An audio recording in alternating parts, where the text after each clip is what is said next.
quite the intro that I was planning on. Welcome to Rochester.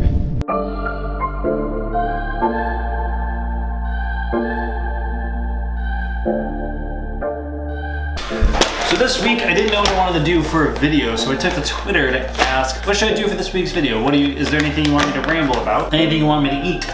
And Burden underscore Herson replied, music please. Whether or not that meant he wanted me to eat the music, I don't know. But either way, it got me thinking.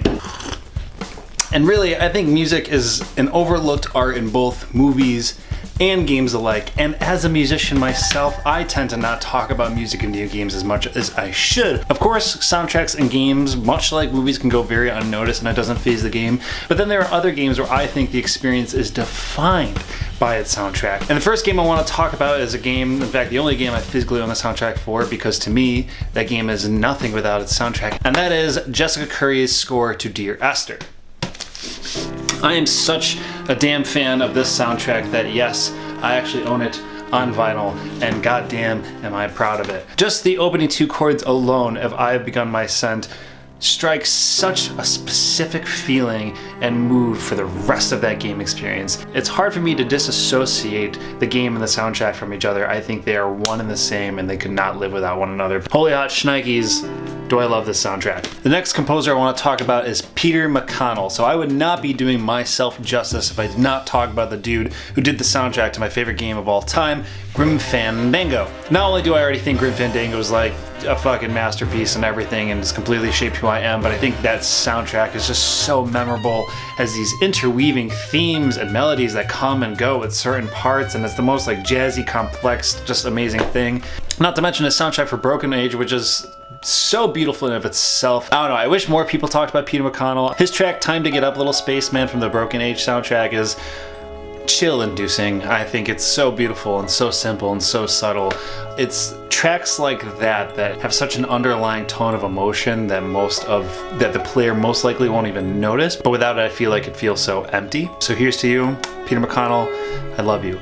Now to go a little bit more mainstream, let's talk about Mick Gordon, the dude who did the soundtrack to the most recent Doom. Now, to be completely honest, when I first played Doom, that soundtrack made me laugh. It was just so cheesy and so ridiculous and so aggressively heavy metal that I kind of felt at first a little embarrassed to admit that I was enjoying it, but it encapsulates that game so perfectly. But much of what I'm trying to talk about here is memorable soundtracks, because there's hundreds of games I've played and I could not tell you the notes or melody. But something that Mick Gordon does with this goofy ass industrial metal soundtrack to Doom is he's able to take the original melody of Doom at times, but then introduce songs like the BFG edition, and every single time I think of Doom, that's the song I think about. And also, that dude is just killing it right now. His soundtrack to Wolfenstein 2, which anybody knows I fucking love, but that soundtrack is also remarkable. And this perfectly segues way into at least something 5 Degrees of Bethesda, and how can I not talk about anything but, of course, Skyrim. I think Jeremy Souls' From Past to Present is one of the most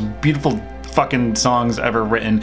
Doesn't matter if it's for a movie or for a video game. Every single time that song comes on while I'm playing that game, even if I'm not consciously aware it's playing, it's always at that moment when I like verbally vocalize like how much I love Skyrim, and it's always that song that seems to be like dwindling in the background.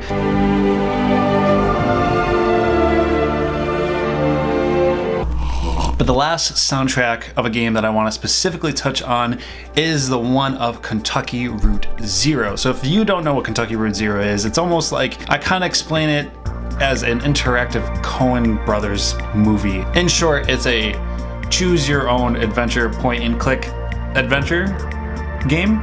And something that's so fascinating about this game is that the music, the individual songs almost play their own characters at parts where the world will stop and you as a player are pretty much forced to listen to a piece of music or a thing within the world, but all plays a part in encapsulating just the mood and vibe and already surreal nature of this game. And there's one particular scene in Act 3 where the characters go to a bar and see these other characters perform the song Too Late to Love You, written and done by Ben Babbitt. And this scene is one of the most remarkable scenes I've ever played in a video game, where I am also playing a part in the lyrics that are being sung, and it's also just an incredible song and an incredible scene, and I just can't gush over that moment enough.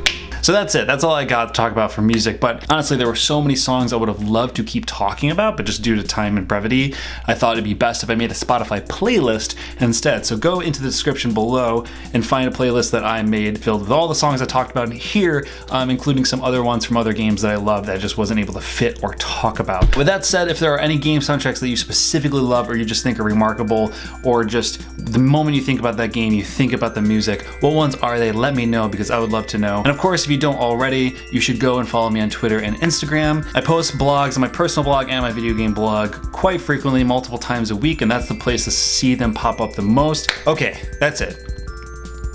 Goodbye.